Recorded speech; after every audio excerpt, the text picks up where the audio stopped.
তোমরা যারা ক্যালকাটা ইউনিভার্সিটির আন্ডারে কলেজের ছাত্রছাত্রী আছো, তোমাদের জন্য আজকের ভিডিওটা খুবই গুরুত্বপূর্ণ। আজকে 4টি গুরুত্বপূর্ণ বিষয় নিয়ে আলোচনা করব। 1 নম্বর বিষয়, প্রথম সেমিস্টারের পরীক্ষা কবে। 2 নম্বর বিষয়, থার্ড সেমিস্টারের পরীক্ষা কবে হবে।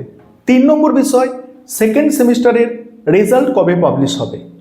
4 নম্বর গুরুত্বপূর্ণ বিষয়, তোমরা যারা 5th সেমিস্টারের ছাত্রছাত্রী আছো, তোমাদের 19 তারিখ থেকে, জানুয়ারি মাসের 19 তারিখ থেকে পরীক্ষা শুরু হয়ে যাচ্ছে এবং তোমরা অনেকে জিজ্ঞাসা করেছো, স্যার আমাদের মাইনর সাবজেক্টের পরীক্ষা কি এবারে নিজস্ব কলেজে হবে, অর্থাৎ হোম সেন্টারে হবে? এই সমস্ত প্রশ্নের উত্তর তোমরা আজকের ভিডিওর মাধ্যমে পেতে চলেছো। প্রথম আলোচনা করব সেকেন্ড সেমিস্টারের রেজাল্ট কবে প্রকাশিত হতে পারে। দেখো, তোমরা যারা সেকেন্ড সেমিস্টারে পরীক্ষা দিয়ে বর্তমানে থার্ড সেমিস্টারে পড়াশোনা করছো, তোমরা অনেকেই জানতে চেয়েছো যে তোমাদের সেকেন্ড সেমিস্টারের রেজাল্ট কবে প্রকাশিত হবে। তোমাদের নভেম্বর মাসের প্রথম সপ্তাহ পর্যন্ত কিন্তু সেকেন্ড সেমিস্টারের পরীক্ষা চলেছে। কি বললাম?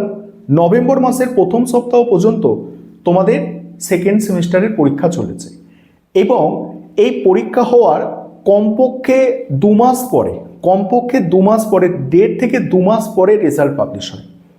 তোমরা কমপক্ষে ধরে নিতে পারো 2 মাস পরে রেজাল্ট পাবলিশ হবে। অর্থাৎ এখন এই ডিসেম্বর মাসে রেজাল্ট পাবলিশ হওয়ার কোনো কিন্তু সম্ভাবনা নেই সেকেন্ড সেমিস্টারে। তাহলে সেকেন্ড সেমিস্টারের রেজাল্ট কবে পাবলিশ হতে পারে? যেটা আমার কাছে তথ্য আছে যে তোমাদের 10 জানুয়ারি পর্যন্ত এই সেকেন্ড সেমিস্টারের খাতা দেখার প্রক্রিয়া বা নাম্বার দেওয়ার প্রক্রিয়া এগুলো চলবে এবং তোমাদের রেজাল্ট পাবলিশ হতে পারে, সেকেন্ড সেমিস্টারের রেজাল্ট পাবলিশ হতে পারে জানুয়ারি মাসের একদম শেষের দিকে তোমাদের সেকেন্ড সেমিস্টারের রেজাল্ট পাবলিশ হতে পারে, বা যদি একটু লেট হয়ে যায় তাহলে কিন্তু ফেব্রুয়ারির প্রথমে রেজাল্ট পাবলিশ হতে পারে। তাহলে তোমরা ধরে নিতে পারো যে তোমাদের জানুয়ারি মাসের শেষ বা ফেব্রুয়ারি মাসের প্রথম দিকে সেকেন্ড সেমিস্টারের রেজাল্ট পাবলিশ হবে। একটা বিষয় তোমাদের কাছে ক্লিয়ার হলো। আর বাকি 3টে বিষয় এবারে শোনো। এবারে আসি, তোমরা যারা প্রথম সেমিস্টারের ছাত্রছাত্রী আছো, অর্থাৎ নতুন এবারে যারা তোমরা কলেজে অ্যাডমিশন নিয়েছো, কলেজ জীবনে প্রথম পরীক্ষা দেবে, তোমাদের পরীক্ষা নিয়ে অনেক এক্সাইটমেন্ট কাজ করে। তোমাদের পরীক্ষা কবে থেকে শুরু হবে? দেখো, তোমাদের পরীক্ষা হওয়ার আগে ফর্ম ফিল আপের প্রক্রিয়া হয়। তোমাদের পরীক্ষা হওয়ার আগে কি হয়? ফর্ম ফিল আপের প্রক্রিয়া হয় এবং সেই ফর্ম ফিল আপের প্রক্রিয়া পরীক্ষার কমপক্ষে 30 দিন আগে হয়ে থাকে। অর্থাৎ তোমাদের যে পরীক্ষা হবে, মেন পরীক্ষা হবে, সেই মেন পরীক্ষার কমপক্ষে 30 বা 40 দিন আগে ফর্ম ফিল আপের প্রক্রিয়া হবে। 1 মাস আগে ফর্ম ফিল আপের প্রক্রিয়া শুরু হবে। অর্থাৎ এই যে জানুয়ারি মাসের 19 তারিখ থেকে 5th সেমিস্টারের পরীক্ষাটা শুরু হচ্ছে এবং পুরো জানুয়ারি মাস এবং ফেব্রুয়ারি মাসের প্রথম দিক পর্যন্ত 5th সেমিস্টারের পরীক্ষা চলছে। এবার তোমাদের যেটা অনুমান করা যাচ্ছে যে ডিসেম্বর মাসের প্রথম সেমিস্টারে ডিসেম্বর মাসের এই মাসের শেষের দিকে হয়তো ফর্ম ফিল আপের প্রক্রিয়া শুরু হবে। অর্থাৎ আর 1 সপ্তাহ বা খুব বেশি হলে 2 সপ্তাহের মধ্যে তোমাদের ফর্ম ফিল আপের প্রক্রিয়া শুরু হয়ে যাবে এবং তোমাদের পরীক্ষা ফেব্রুয়ারি মাসের দ্বিতীয় সপ্তাহে শুরু হওয়ার সম্ভাবনা সব থেকে বেশি। তোমরা যারা প্রথম সেমিস্টারের ছাত্রছাত্রী আছো, তোমাদের পরীক্ষা অর্থাৎ প্রথম সেমিস্টারের পরীক্ষা ফেব্রুয়ারি মাসের দ্বিতীয় সপ্তাহ বা তৃতীয় সপ্তাহ থেকে শুরু হওয়ার সম্ভাবনা সব থেকে বেশি আছে। আশা করি তোমাদের কাছেও বিষয়টা স্পষ্ট হলো। এবার আসি থার্ড সেমিস্টারের পরীক্ষা কবে হবে। কারণ তোমরা দেখতে পাচ্ছ সেকেন্ড সেমিস্টারের পরীক্ষা নভেম্বর মাস পর্যন্ত চলেছে এবং যদি আমি নভেম্বরটা ধরেও নিই যে থার্ড সেমিস্টারে তোমরা পড়া শুরু করেছো নভেম্বর মাস থেকেই, 15 তারিখের পর থেকে পড়া শুরু করেছো, তাহলে ডিসেম্বর যদি ধরি আমি, ডিসেম্বর, জানুয়ারি, ফেব্রুয়ারি এবং 3 মাস হলো, ফেব্রুয়ারি পর্যন্ত 3 মাস, ওদিকে নভেম্বরের 15 দিন পেয়েছো, 3.5 মাস, এবং মার্চের হয়তো তোমরা 10 তারিখের মতো পেতে পারো। যেটা অনুমান করা যাচ্ছে তোমাদের মার্চ মাসের 10-15 তারিখ করে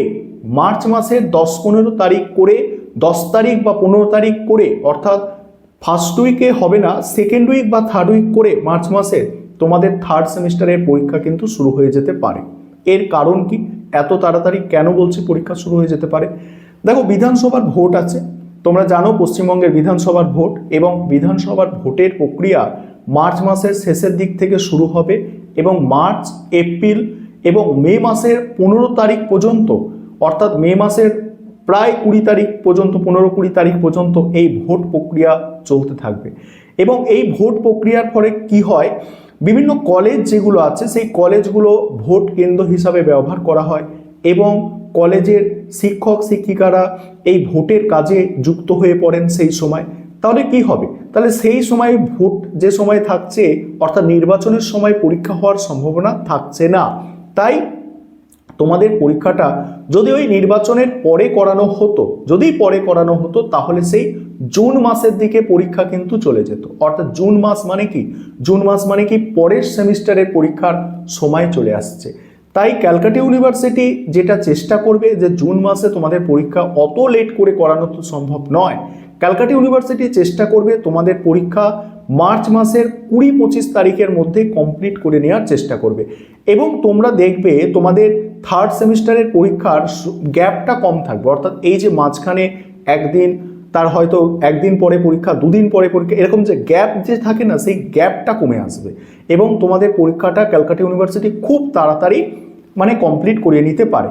এবং তোমাদের আমি যেটা সাজেস্ট করব, তোমাদের সিলেবাসটা যত তাড়াতাড়ি পারো তোমরা পরীক্ষা ধরে এগো, যে আমাদের মার্চ মাসের প্রথম সপ্তাহে পরীক্ষা হবে।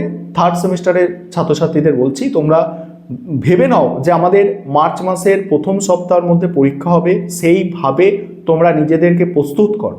আর যদি ধরো মার্চ মাসে পরীক্ষা হচ্ছে না, বাই চান্স তোমাদের সেই জুন মাসে পরীক্ষা হলো, তখন কি করবে, হবে না, এটা হওয়ার সম্ভব নয়, এটা 90% চান্স আছে মার্চ মাসে 15-20 তারিখ করে পরীক্ষা হওয়ার।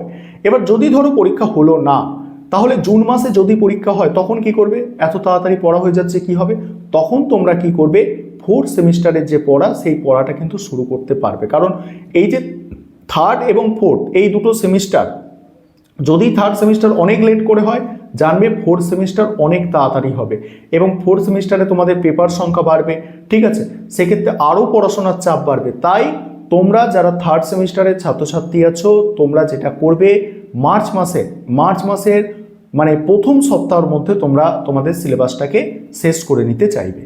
এবারে তোমরা যারা ফিফথ সেমিস্টারের ছাত্রছাত্রী আছো, তোমরা অনেকেই প্রশ্ন করছো, আমি এই নিয়ে আগেও তোমাদের ভিডিও দিয়েছি, তবে তোমরা অনেকে এখনো প্রশ্ন করছো, স্যার আমাদের মাইনর সাবজেক্টের পরীক্ষা কি নিজস্ব কলেজে হবে? আর এই বিষয়ে কি আমাদের রুটিনে কিছু লেখা আছে? এই যে রুটিন পাবলিশ হয়েছে 19 তারিখ থেকে পরীক্ষা, সেই রুটিনে কি কিছু লেখা আছে যে আমাদের পরীক্ষাটা হোম সেন্টারে হবে, অর্থাৎ নিজস্ব কলেজে হবে? দেখো, তোমাদের যে রুটিন পাবলিশ হয়েছে, তোমরা যারা অনার্সের স্টুডেন্ট আছো, সেই রুটিনের নিচের দিকে তোমরা দেখবে তোমাদের যে অনার্স পেপারের পরীক্ষা, অর্থাৎ মেজর পেপারের পরীক্ষা, সেটা লেখা আছে অ্যাওয়ে সেন্টার, অর্থাৎ তোমাকে বাইরের সেন্টারে অন্য কলেজে গিয়ে অনার্স পেপারের প্র্যাকটিক্যাল পরীক্ষাগুলো দিতে হবে এবং অন্য নিজস্ব হোম সেন্টারে যেটা দিতে হবে সেটা হচ্ছে মাইনরের কি প্র্যাকটিক্যাল পেপারের পরীক্ষা নিজস্ব কলেজে দিতে হবে। আর এমডিসি কোর্সের স্টুডেন্টদের ক্ষেত্রে সমস্ত প্র্যাকটিক্যাল পরীক্ষা নিজস্ব হোম সেন্টারে দিতে হবে। অর্থাৎ এখানে তোমাদের কাছে স্পষ্ট যে মেজর বা মাইনর সাবজেক্টের যে 75 মার্কসের লিখিত পরীক্ষা হবে, এগুলো কোনোটাই নিজস্ব কলেজে হবে না।